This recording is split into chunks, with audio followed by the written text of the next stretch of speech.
Battery নষ্ট হয়ে গেছে, তো ভ্যানের ব্যাটারি পাল্টাবে, তার টাকা পয়সা ম্যানেজ হচ্ছে না। রনি ভাইয়ের কাছে গেল, রনি ভাই কয় আমরা 14 বছর ধরে ক্ষমতায় নেই, আমাদের হবে না। ভাইয়ের কাছে গেল, বলছে আমরা ক্ষমতায় আসি, তাই কি রাস্তা মাস্তা করতে করতে টাকা শেষ। তারপরে আর একজনের কাছে গেছে জাতীয় পার্টি, ওরা কয় আমাদের তো সে বুড়ির অবস্থা খুব খারাপ। তো এই সেই কেউ কোনো টাকা দিনি না দিল, চিঠি লিখেছে আল্লাহর কাছে, আল্লাহ পৃথিবীর কেউ সহযোগিতা করলো না, তুমি আমার 40,000 টাকার ব্যবস্থা করে দাও, ইতি মকসে লিখে বেলুনি ভরিয়েতে উড়ে দিয়েছে যে আল্লাহর কাছে পৌঁছাবে। এর পাশে ছিল থানা, ওইটা সেই গাছে বেঁধে থানায় পড়িয়েছে। তো থানায় একদিন না দুদিন না 3-4 দিন যখন পড়িয়েছে, ওই প্রতিদিন ওই পড়িয়ে এক পুলিশ অফিসার ওসির কাছে যে বলছে, স্যার দেখেন এই মকসেদ নিয়ে মনে হয় খুব কষ্টে আছে, দেখেন আল্লাহর কাছে চিঠি লিখে 40,000 টাকা আসবেন যে ইতি মকসেদ ভ্যানের ব্যাটারি পাল্টাবে, সেই দিলে নিয়ে খুব কাছে, তাহলে তোমরা সবাই মিলে কিছু টাকা তোলো, তুলে দেখো কয় টাকা হয় দিয়ে আসলে দেবেন। তো সবাই মিলে টাকা তুলেছে, তুলে 20,000 টাকা হয়েছে। কয় হাজার? 20,000। সমস্ত পুলিশ সদস্যরা সাদা দিয়ে 20,000 টাকা হয়েছে। ওই টাকা নিয়ে যাইয়ে দিয়ে এসে যে নাও বাবা, তোমার তো খুব কষ্ট যাচ্ছে মাকসেদ নিয়ে, তা 20,000 টাকার ব্যবস্থা অন্তত করলাম, আর 20,000 তুমি ম্যানেজ করে দেখো ভ্যানের ব্যাটারি পাল্টাতে পারো কিনা। ও পরের দিন আর একটা চিঠি লিখে ছেড়ে দেয়, ও সেটাও যে থানায় করেছে, ওতে লিখে নিয়েছে কি, আল্লাহ তোমার কাছে টাকা চাইলাম 40,000, তুমি পাঠাইছাও ভালো কথা, পুলিশদের কেন পাঠাইলে, ওরা তো 20,000 পদের তো ঝাড়ি খেয়ে। আসলে কি ঝাড়ি খেয়েছে? কষ্ট করে টাকা তুলে দিয়ে তারপরে বদনাম করে তুলে। এই জন্য প্রশাসনের খারাপ মনে করার কিছু নেই, তারা অনেক অনেক ভালো কাজ করেন, আমরা বুঝি না। আল্লাহ আমাদের সবাইকে কবুল করুন। আমার মা বোনেরা আছেন, বিশেষ করে আমার হাসান আজিজ ভাই, আমাদের আকিজ গ্রুপের, বিশেষ করে মহিউদ্দিন স্যারের পার্সোনাল ড্রাইভার, আমাদের অত্যন্ত শ্রদ্ধার, আমি শ্রদ্ধা করি আমাদের হাসান আজিজ ভাই, ওনার শ্বশুর বাড়ি এই যে এখানে। হাসান আজিজ ভাইয়ের মা এসেছেন আমার কথা শুনে আমাদের হারিয়াদাড়া থেকে, যে কবি যাবে যেহেতু ওখানে বিয়ার বাড়ি, তো আমি মাইকে একটু বলে দিলাম হাসান আজিজ ভাইয়ের বাবা নাই, আল্লাহ যেন তার বাবার কবরকে জান্নাতুল ফেরদাউস আর জান্নাতের বাগান বানিয়ে দেন, রিয়াজুল জান্নাতে পরিণত করে দেন, বলেন আমিন। সেই সাথে দুইটা ছেলে ছিল, একজনের ছেলে আলেমের কাছে দিয়েছিল চোর দিয়েছিল আলেমের কাছে, আমার ছেলেকে আল্লাহওয়ালা বানাই দেন, আর আলেম দিয়েছিল চোরের কাছে, আমার ছেলেটারে চোর বানাই দেন। দুইটার ছেলে, একটা চোর হয়েছে, একটা আলেম হয়েছে, আল্লাহওয়ালা হয়েছে। এই দুইজন ছেলে যখন একটা ভালো কাজ করে, বাবা তার আমল নামায় সাদকায়ে জারিয়া হিসেবে পায় না পায়, আবার যেটা খারাপ কাজ করে সেটা পাওয়া যায় না, ও সেটাও যায়, ওইটাও যায়। এই দুইটা পাওয়ার কারণে আলেমের গুনার খাতাটা ভারী হয়ে যাচ্ছে, সওয়াবটা হালকা হয়ে যাচ্ছে। তাই কিছুদিন পরে এই জাহান্নাম থেকে অল্টারনেট করে জান্নাত থেকে অল্টারনেট করে তার জাহান্নামে দেওয়া হবে। আর অপর পাশে যে চোর, তার ছেলে আল্লাহওয়ালা হয়েছে, ইমানদার হয়েছে, পরহেজগার হয়েছে, এর কারণে ওই ছেলের ভালো কাজের একটা অংশ বাবা পায়, আর বাবা পাওয়ার কারণে আমল নামায় জমা হতে হতে গুনার খাতাটা হালকা হয়ে যাচ্ছে। আর কিছুদিন পরে এই চোরকে জান্নাতে দেয়া হবে, যার কারণে জান্নাতে বসে আলেম কাঁদে গো, আর জাহান্নামে বসে এই চোরও হাসে, বলেন সুবহানাল্লাহ। তার মানে ভালো কাজ করেছে না করে নাই? সেই ছেলেটা মাদ্রাসায় দিলেন, এইটাই জীবনে ভালো কাজ করবে, ঠিক না বেঠে? সেই ছেলেটা আলেম বানালেন, আজকে আমরা এশার নামাজ আদায় করলাম, আমার অ্যাডভোকেট গাজী এনামুল হকের সন্তান ইমামতি করলেন, উনি সহ আমরা পিছনে নামাজ পড়লাম। এটাই হলো বাবার সফলতা, ঠিক না বেঠে? আর বাবার অন্য বাবাদের সফলতা আছে, ছেলে ইঞ্জিনিয়ার, ডক্টর, ম্যাজিস্ট্রেট, হ্যাঁ ম্যাজিস্ট্রেট, আমার একটু ভুল মনে হলে মাফ করে দেয়, ছোট মানুষ। তো এই সব বানায় এখন মারি যাওয়ার পরে তের পরে দাঁড়িয়েছে আমার আব্বা। কি রে ভাই, এত কান্দিস কেন? আমার আব্বা কিনলাম হতে, চলেন এখন নামাজ পড়াই দিতে হবে। তুমি পড়ায় খাই, আমি নামাজ পড়াই, শয়তানও পিছনে থাকে না। আমি যে জানি আমাদের হবে নামাজ যাওয়ার সময় হুজুরের পথে কয় কি হুজুর আর শুক্রবার আমার আপা মরিদের দিনটা ভালো না, তা হুজুর দেখে একটু খুশি করে দিই, কয় হ্যাঁ শুক্রবারে মনে শুনেছি যে দোতলা জান্নাতে থাকে, ওটা খুশি করার দরকার আছে না নাই? যাই হোক, যে কথা বলছিলাম, কোরআনে সব সমস্যার সমাধান আছে না? কোরআন দেখানোর পথে মানুষ যদি চলে তার কোনো ভয় আছে? কারণ তার অভিভাবক কে হয়ে যায়? আল্লাহ যার অভিভাবক হয়ে যায় তার আর কোনো ভয় থাকে। আমার সভাপতি সাহেবের গরু আছে, ওই গরু খাইতে গেছে মাঠের মধ্যে, ওই মাঠের পাশে একটা বাগান ছিল, বাগানতে এক বাঘ বের হয়ে এসে গরু করেছে তাড়া। তাড়া তো বোঝেন আপনারা, এটা তো আঞ্চলিক শব্দ নাকি? গরুর পিছনে অনেকেই বলে দৌড়ানি দিয়েছে বা গরুর পিছনে ছুটাছুটি করেছে ধরার জন্য।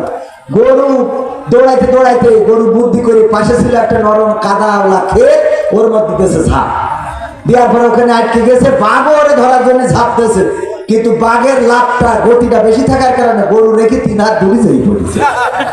ওখানে বাঘও গেছে আটকে, গরু গেছে আটকে। বাঘ যত ছাড়াইতে চায় তত জড়াই যায়, আর গরু কোনো কিছু না করে চুপচাপ বসে জাবর কাটাচ্ছে। বাঘ বলছে গরু তুই তো আসলে গরু।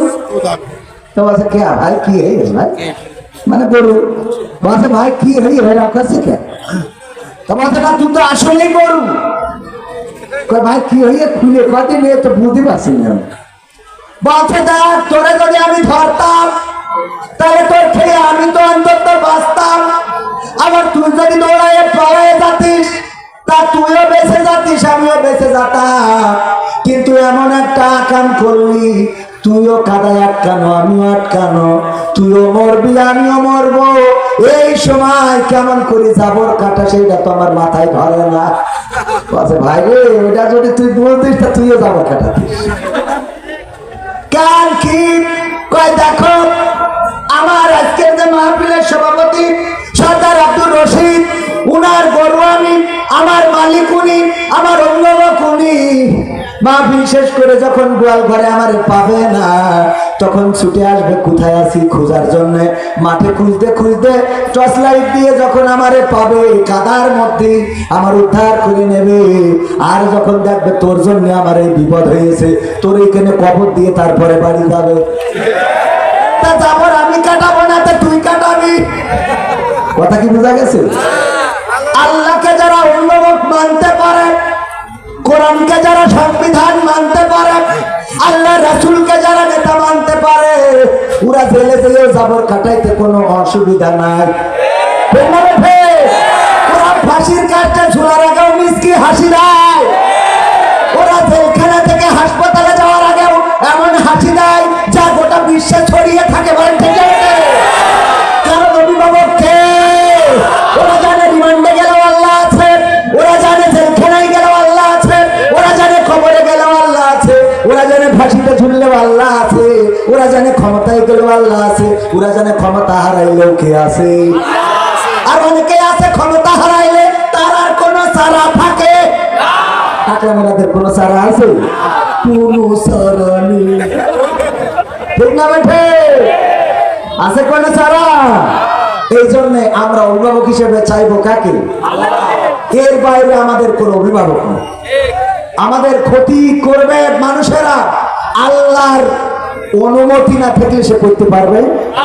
আল্লাহ যদি চান ওয়ালানাবলুওয়ান্নাকুম বিশাইইন মিনাল খাউফি ওয়াল জুই ওয়া নাকসিম মিনাল আমওয়ালি ওয়াল আনফুসি ওয়াস সামারাত ওয়া বাশশিরিস সাবিরিন।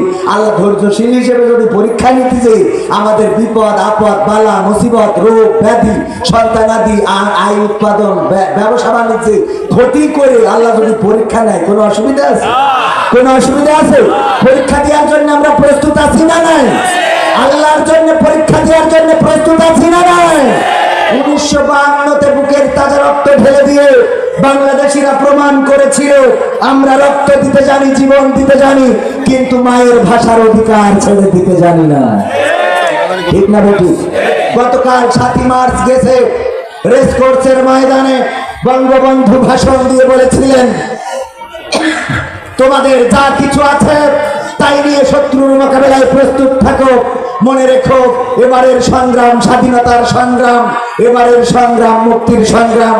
সে আওয়াজ শুনে বাংলাদেশের কৃষক শ্রমিক জনতা, কুলি মজুর তাঁতি, বাংলাদেশের আপামর জনসাধারণ তারা রাজপথে নেমেছিল, লড়াই করেছিল, সংগ্রাম করেছিল, বুকের তাজা রক্ত ঢেলে দিয়েছিল, 9টি মাস রক্তক্ষয়ী সংঘর্ষ করে প্রমাণ করে দিয়েছিল বীর বাঙালিরা রক্ত দিতে জানেন, জীবন দিতে জানেন, শহীদ হতে জানে, কিন্তু বাংলাদেশের মানচিত্রের অধিকার ছেড়ে দিতে জানে না।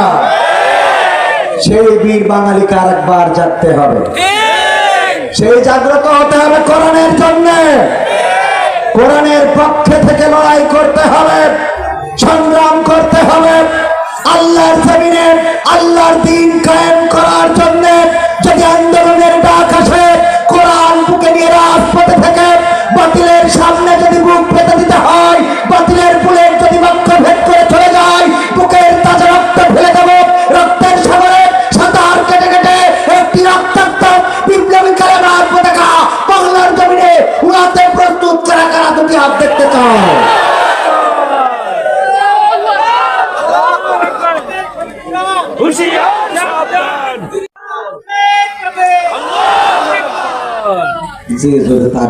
তোমার কাছে এত মুসলমান তাকবীরও ভুলে গেছে। কুমিল্লায় গেলাম, বলছে হুজুরে এসে স্লোগান দেয়, একজন বলছে জয় বাংলা। ঠিক আছে না বাবা, তো জয় বাংলা বললো তো অসুবিধে নেই, একটু আওয়াজ দিয়ে বলেন যে কি অবস্থা। স্যার বলছে তোর জীবনে সাহসী ঘটনা কি? বলছে স্যার একবার সুন্দরবনে গেছিলাম, তারপর যাই দেখি সোয়াই বোতল টাইগার শো, তারপরে আমি আস্তে আস্তে আস্তে আস্তে গেলাম, যাই পিছনে ঘেঁচাত করে লাশ কেটে নিয়ে চলে আসছি, লেজ কেটে নিয়ে চলে আসছি পিছন থেকে।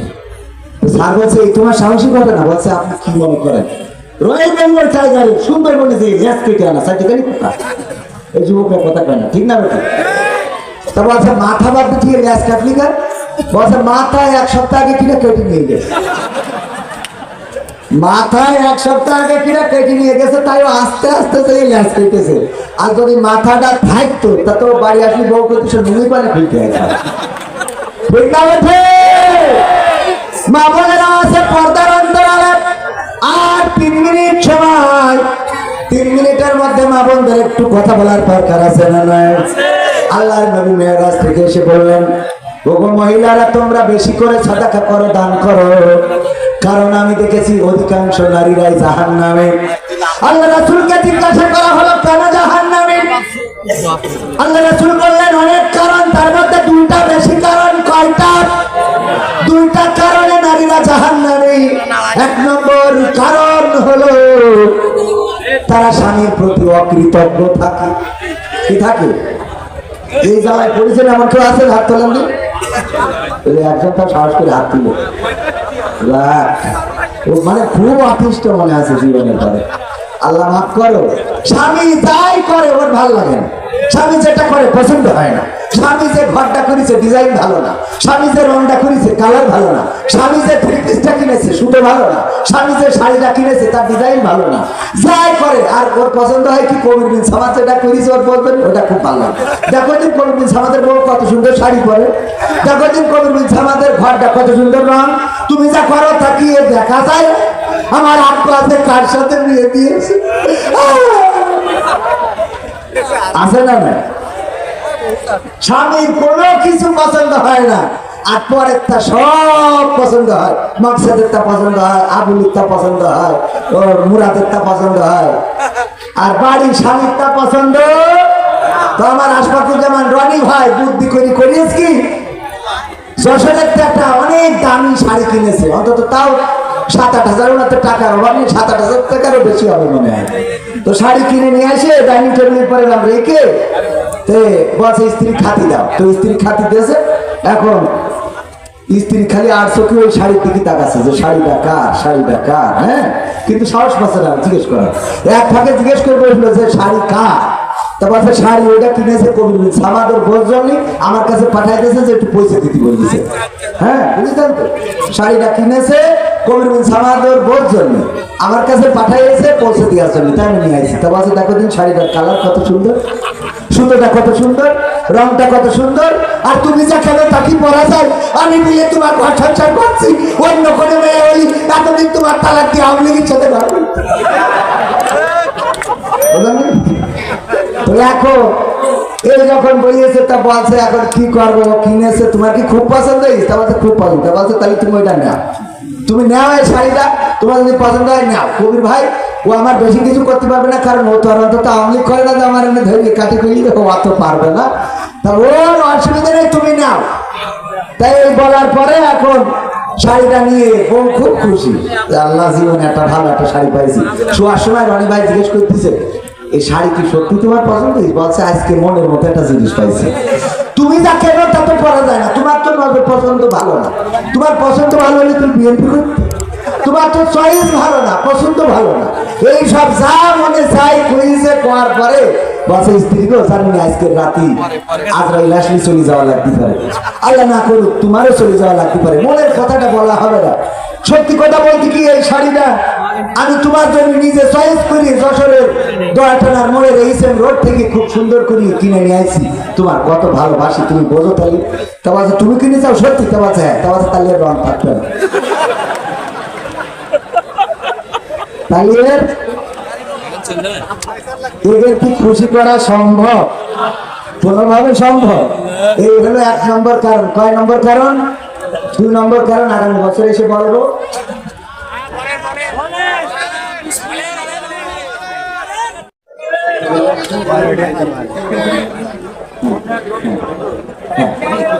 আমি আমার এখন আরেক জায়গায় একটা বাইরে পায়না রয়েছে ভাই। এখন এই মনে করেন যদি টাইম মতো না পৌঁছতে পারে তো কাঠি খুলে দিবে না, এগুলো তো বুঝতে আসে না। এই জন্য সবসময় সব খেলা হবে না, মাঝে মাঝে একটু খেলা কম হবে। আপনারা চাইলে আগামীতে আবার আসবো। এবার এসেছি অল্লাহি কথা বলার জন্য না, এসেছি সালাম দেওয়ার জন্য আমার উস্তাদের সম্মান। যখন রকুনুজ্জামান ভাই আমাকে বলেছে যে অ্যাডভোকেট এনামুল ভাই, তো অ্যাডভোকেট এনামুল আঙ্কেলের ভাই বলেন, উনি বলতেছে এনাম ভাই তোমাকে একটু খুঁজতেছে, স্মরণ করেছে, সালাম জানাইছে এবং একটা ডেট দিতে বলেছে। তো আমি বললাম আমার তো এলাকায় টোটালি মাহফিল নেই, এলাকায় তেমন একটা আমার হইতে দেয় না, জিগর কাছায় তো আমার উঠতেই দেয় না, টোটাল জিগর কাছায় আমার হয় না, আমি বাকি সব জায়গায় হয়। সব জায়গায় এমপি পাশে বসে থাকে, আমি ওয়াজ করি, কোনো অসুবিধা হয় না। কিন্তু আমাদের এলাকায় আল্লাহ জানে যে আমি কার কি ক্ষতি করি, আমরা এখনো খুঁজে পেলাম। আর আমি যে কথা বলি একটা এখানে বলেন একটা খারাপ কথা বলেছি? অনেকেই মনে করে আমি সরকারের বিরুদ্ধে, প্রশাসনের বিরুদ্ধে। আমি বলি প্রশাসনের ব্যাপারেও আপনাদের আমি কিন্তু সব জায়গায় পজিটিভলি আলোচনা করি যে প্রশাসনকে আপনারা খারাপ মনে করবেন না। আইনের লোক যারা, তাদের খারাপ মনে করার কোনো কারণ নেই, তারা আইনের শাসন বাস্তবায়ন করে, ঠিক না বেঠিক? তাদের উপরে অর্পিত দায়িত্ব। আমার ভাই যদি পুলিশ হয় আর তাকে যদি তার কাছে যদি ওয়ারেন্ট জারি করে দিয়ে আয় তুমি আমাদের অ্যারেস্ট করো, আমার ভাই আমার ধরে যাবে না? এর জন্য কি ভাই দায়ী? আমাদের মাইন্ড সেটআপটা এত খারাপ হয়ে গেছে যে একবার